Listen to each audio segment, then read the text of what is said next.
Hi friends, నమస్తే అండి. ఈ సంవత్సరం మీరు ధనవంతులుగా మారాలనుకుంటున్నారు. అయితే చిన్న పరిహారాన్ని ఈ వీడియోలో వినండి. చాలామంది ఎంత కష్టపడినా ఆర్థిక సమస్యలతో ఇబ్బంది పడుతూ ఉంటారు.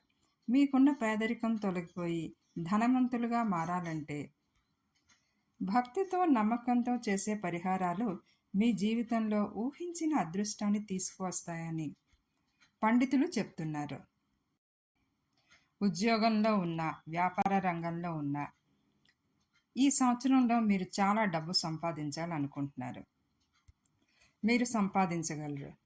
ఒకే ఒక చిన్న పరిహారం చేయండి. ఈ సంవత్సరం శనీశ్వరుడిది. శనీశ్వరుడు కరుణిస్తే డబ్బు విపరీతంగా సంపాదించగలుగుతారు. దాచుకోలేనంతగా సంపాదించగలుగుతారు. ప్రతిరోజు ఉదయం లేచిన వెంటనే ఈ ఉపాయాన్ని చేయండి. లేచిన తర్వాత శనీశ్వరుడి ఈ 10 నామాలని వర్ణించండి. ఆ తర్వాత మీ ముక్కు రంధ్రాలని పరీక్షించండి. ఏ వైపు నుంచి ఎక్కువగా శ్వాస బయటికి వస్తుందో గమనించండి.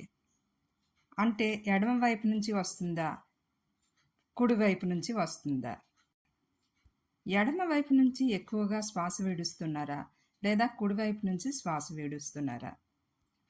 కుడివైపు నుంచి ఎక్కువగా శ్వాస విడుస్తున్నట్లయితే ముందుగా కుడి కాలు క్రిందన పెట్టండి.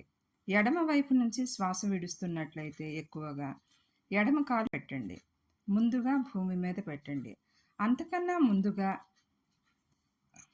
భూదేవిని ముట్టుకొని 3 సార్లు దండం పెట్టుకోండి. తర్వాత పాదాన్ని క్రిందన పెట్టండి. తరువాత మీ నిత్యకర్మలు పూర్తి చేసుకుని వ్యాపారానికి బయలుదేరిన, ఉద్యోగానికి బయలుదేరిన ముందుగా అదే కాలుని బయట పెట్టి బయలుదేరండి. ఇలా ప్రతిరోజు చేయిపై శనీశ్వరుడు మీపై అపారమైన కరుణా కటాక్షాలు ప్రసరిస్తాడు. భక్తితో ఈ చిన్న ఉపాయాన్ని చేయండి. అపార ధనవంతులు అవ్వండి. జై శ్రీరామ్. ఫ్రెండ్స్, ఈ వీడియో మీకు నచ్చినట్లయితే ఒక లైక్ చేసి షేర్ చేయండి. అలాగే సబ్స్క్రైబ్ చేసుకోండి. Thank you.